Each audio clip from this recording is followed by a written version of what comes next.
চট্টগ্রাম বন্দরের হিসাব বিভাগের তথ্য অনুযায়ী সাবেক অ্যাসালমের মালিকানাধীন 4টি ব্যাংকে 927 কোটি টাকা সহ স্থায়ী আমানত হিসেবে বিভিন্ন ব্যাংকের শাখায় অন্তত 1300 কোটি টাকা আটকে আছে। গত বছরের সেপ্টেম্বর মাস থেকে চিঠি দেওয়ার পাশাপাশি শীর্ষ কর্মকর্তাদের সঙ্গে বৈঠক করে স্থায়ী আমানত নগদায়নের অনুরোধ জানিয়ে আসছে বন্দর কর্তৃপক্ষ। ডিসেম্বরের মধ্যে টাকা পরিশোধের অঙ্গীকার করলো। এখন পর্যন্ত শুধুমাত্র একটি ব্যাংক থেকে 18 কোটি টাকা পাওয়া গেছে।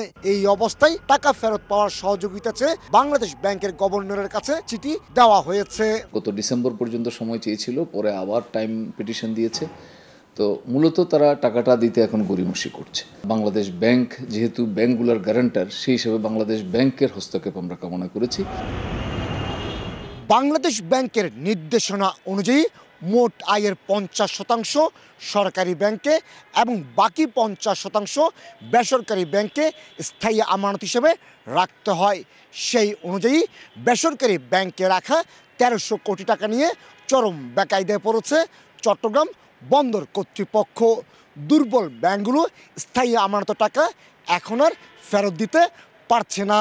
মূলত আমদানি রপ্তানি বাণিজ্যের কন্টেনার পণ্য হ্যান্ডেলিংয়ের পাশাপাশি বিভিন্ন স্থাপনা ভাড়া দিয়ে বছরে প্রায় 4000 কোটি টাকা আয় করে বন্দর কর্তৃপক্ষ।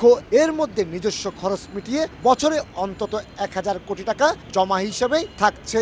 আর এই টাকা নিয়েই জটিলতা চলছে। তবে এসব দুর্বল ব্যাংকে শত শত কোটি টাকা জামানত হিসাবে রাখা নিয়েও প্রশ্ন উঠেছে। যারা এই ব্যাংকের মালিক ছিলেন তারা অনেক প্রভাবশালী ছিলেন, তাদের প্রভাবে হয়তো রাখা হতে পারে, এরকম ঘটনাও ঘটতে পারে। আতঙ্কিত গ্রাহকেরা একযোগে টাকা তুলে নেওয়ায় ব্যাংকগুলোতে সাময়িক তারল্য সংকট সৃষ্টি হয়েছে। এ নিয়ে ব্যাংকের শাখা ব্যবস্থাপকেরা কোনো মন্তব্য করতে রাজি হননি। কিন্তু বাংলাদেশ ব্যাংকের হস্তক্ষেপে ব্যাংকগুলো সে তারল্য সংকট কাটিয়ে উঠে গ্রাহকের টাকা ফেরত দেওয়ার চেষ্টা চালিয়ে যাচ্ছে বলে দাবি ব্যাংকগুলোর লিগ্যাল অ্যাডভাইজারের। ব্যাংকগুলোর টাকা বন্দর কর্তৃপক্ষ কিভাবে ফেরত পাবে সেটা অবশ্যই বাংলাদেশ ব্যাংক নির্ধারণ করবে এবং সে টাকা তারা ফেরত পাবে।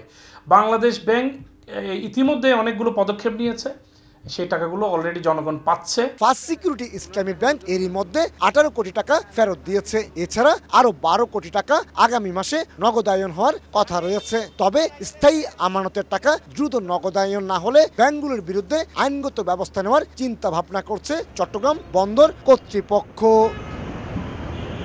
কমল দে, সময় সংবাদ, চট্টগ্রাম।